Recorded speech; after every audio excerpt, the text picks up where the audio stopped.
demonstrate here is loosely termed boxing in. Okay, it's a form of obstruction is where it comes into.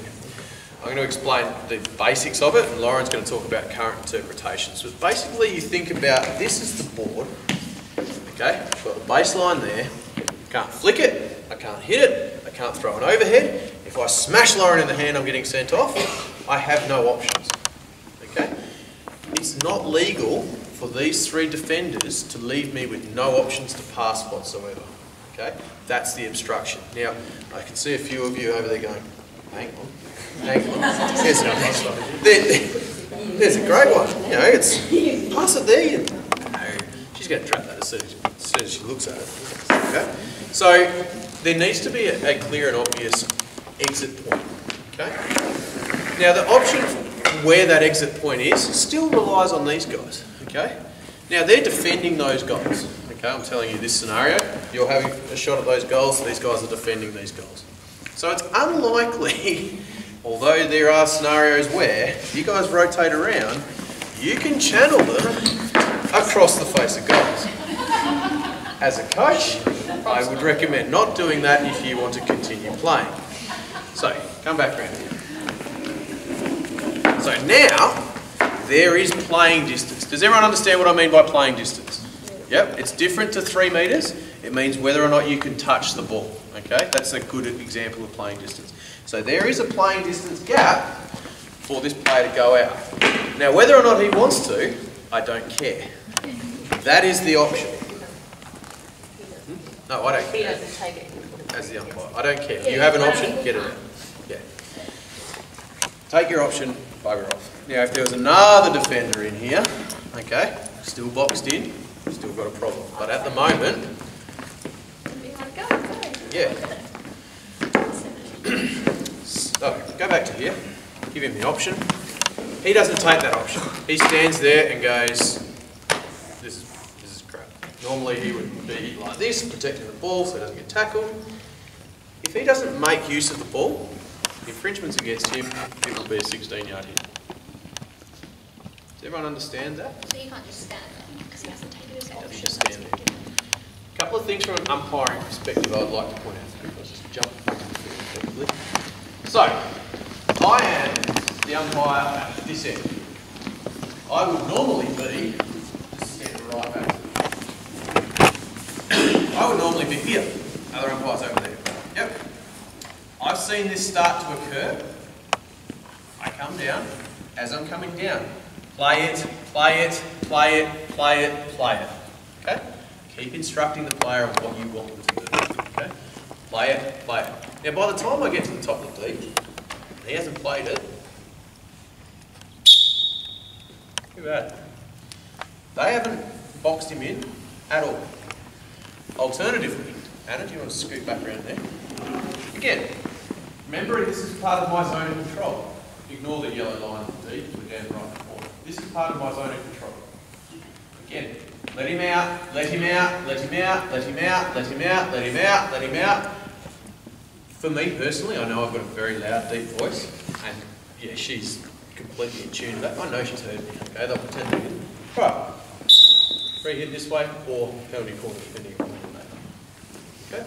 So you give them the opportunity to rectify their mistake, tell them what's going on, and then blow the infringement. Got anything to add to that, Laura? Yeah, probably in regards to the communication to start with, guys, considering this will be a rule that hasn't necessarily been heard by a lot of people, especially people that haven't played in rule before. It might be something that you go and speak to the coaches about before and just say, are you guys aware of blocking in? You know, we're gonna let them know that the out is there and that they have to take the out, and after not taking the out, then we're gonna blow an infringement. So the communication starts at the start. So again, communication, John's talking about, you know, play it, play it, play it. I'd say the out is there, take the out, use the out, and then if it's not there, then I'd blow the free. Now, there are different situations as well. You can be V blocked in on a board, so bring the ball up here, Mitch.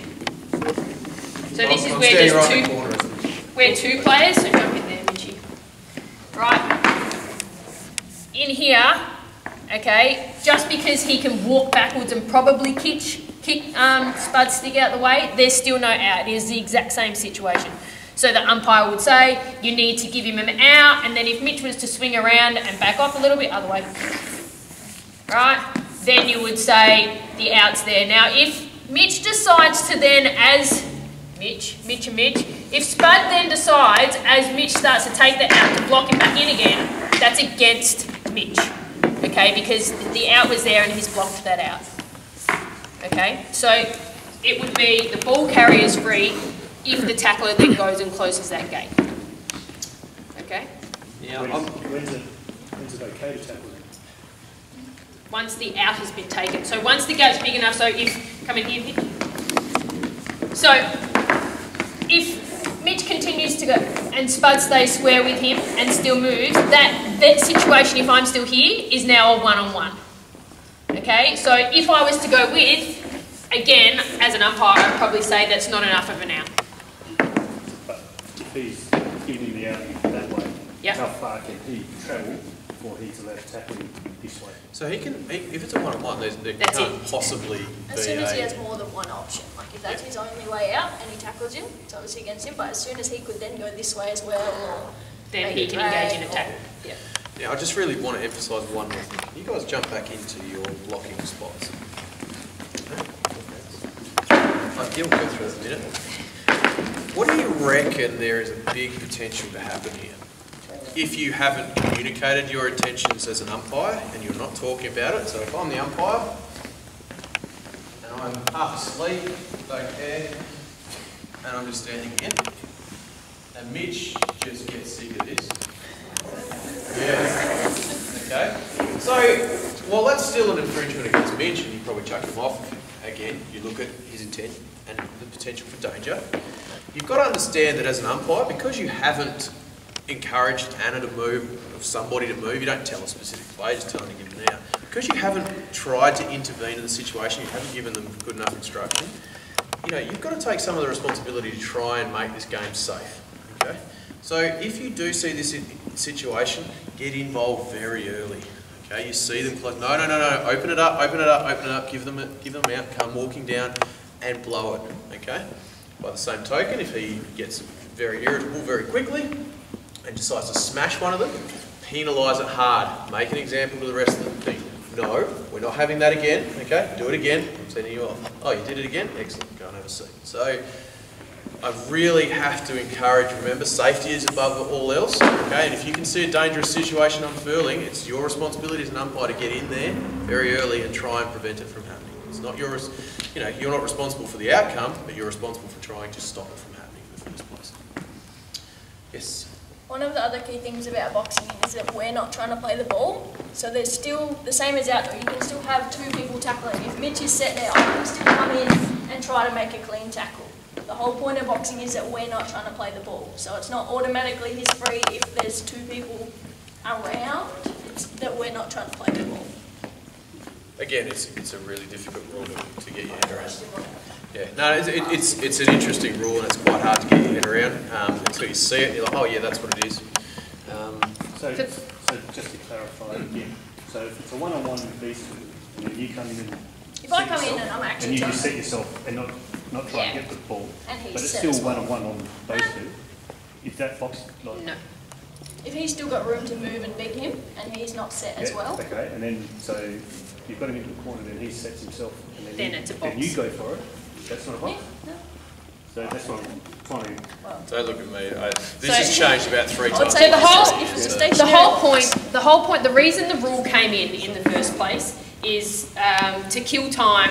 People used to walk into a corner and literally encourage the opposition to box them in so that they could just sit there and dribble the ball. Because the rule just used to be that you just have to keep moving the ball. So you could sit there like that for 5 or 6 minutes.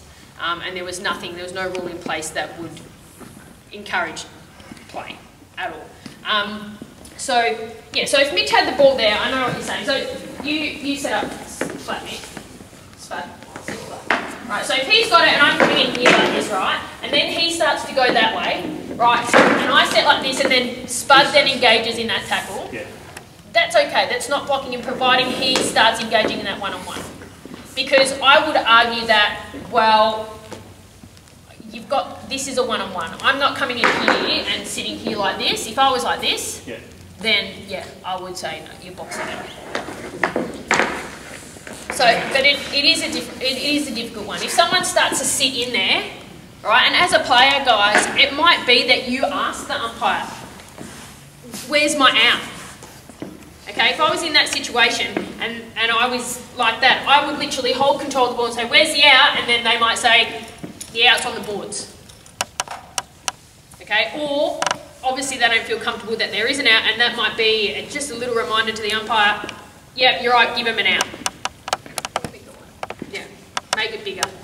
And it might just be that I go from here, right, out to here. But from a coach's point of view, I'd much rather that you're protecting the D than the boards. Alright. I won't continue it because I could talk about rules and that until I'm blue close. A locked ball. Yeah, we can do that. So the last one is against the board, so we will actually use the board for this one. Or a stick. Or a stick. Yeah, maybe we'll just use sticks. That'll be easy.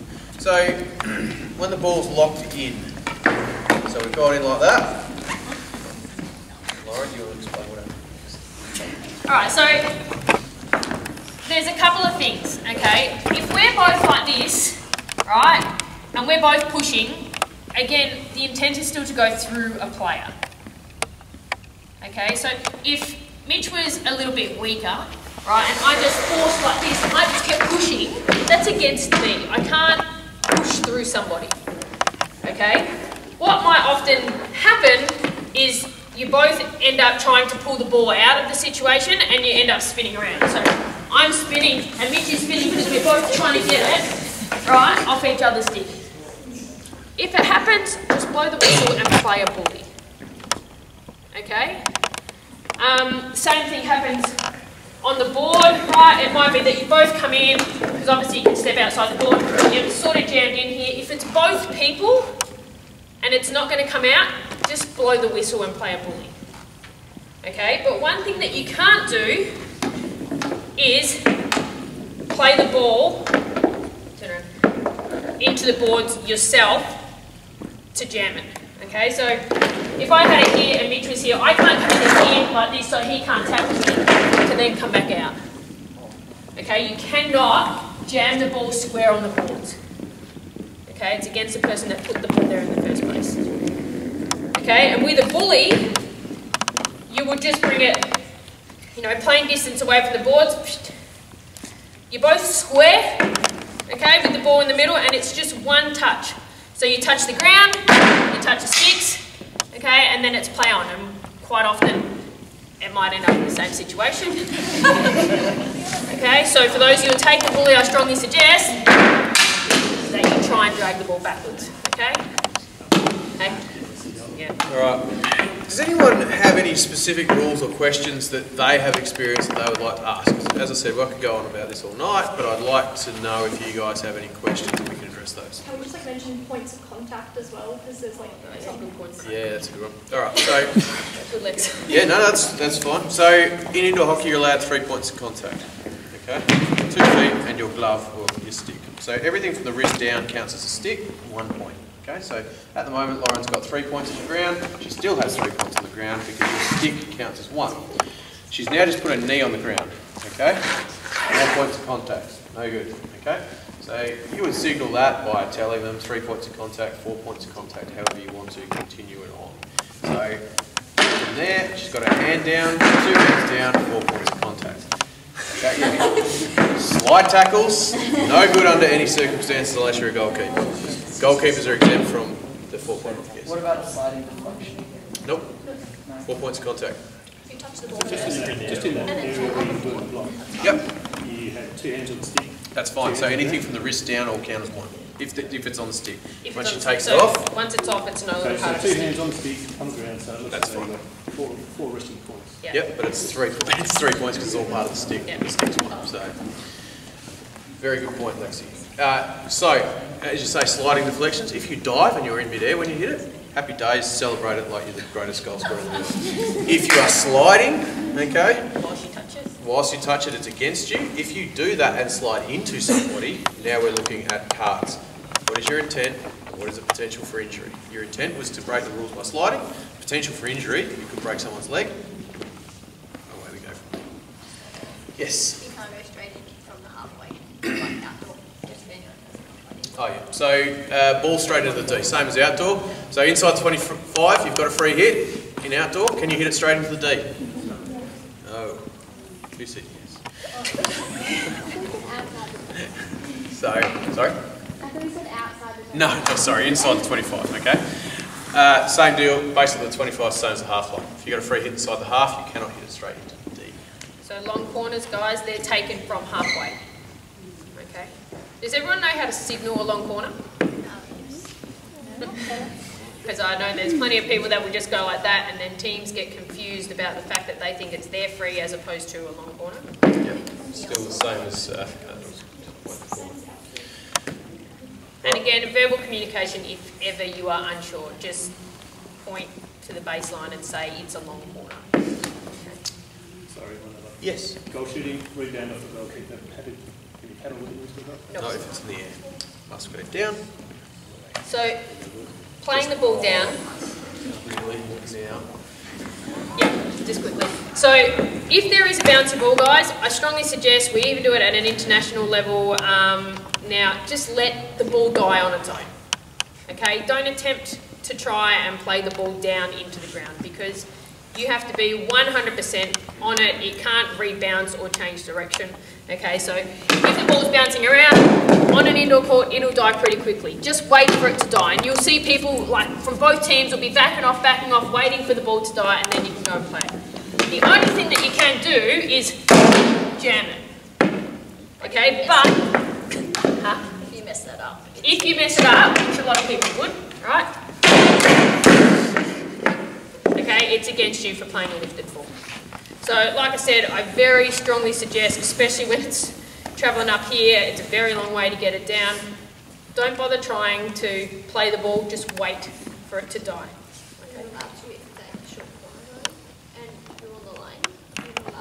Any save is a good save, so long as you don't swing the ball. Okay. So yeah, so if the ball is coming through the goal and you want to make a save, you can touch it, but you can't Does that answer play your it for question? 6. No, it's more the one that bounces off the goal kick. It's Yeah, that's playing a lifted ball. Yeah, you can't. So, You would have to jam it, shoot, or just wait for it to. any other questions? All right. For those of you wanting to participate in the as an umpire in the junior championship starting on Wednesday, before you leave, we've got a piece of paper up there that you need to fill out your details. Angela will be able to give you any information that you require. Yeah, look, I would just strongly advise you to take what I wrote up there and your positioning and that side of things quite seriously for indoor or outdoor. Okay, it'll make your umpiring a lot more enjoyable because you'll feel more confident, you'll get a lot more right, and you'll understand what your teammate, your other umpire is doing and what the players expect of you. So, if anyone's got any other questions for me after this, please come and see me. I'll be hanging around for about 15 or so minutes. Other than that, could we just give a hand to our 4 lovely volunteers who are coming down.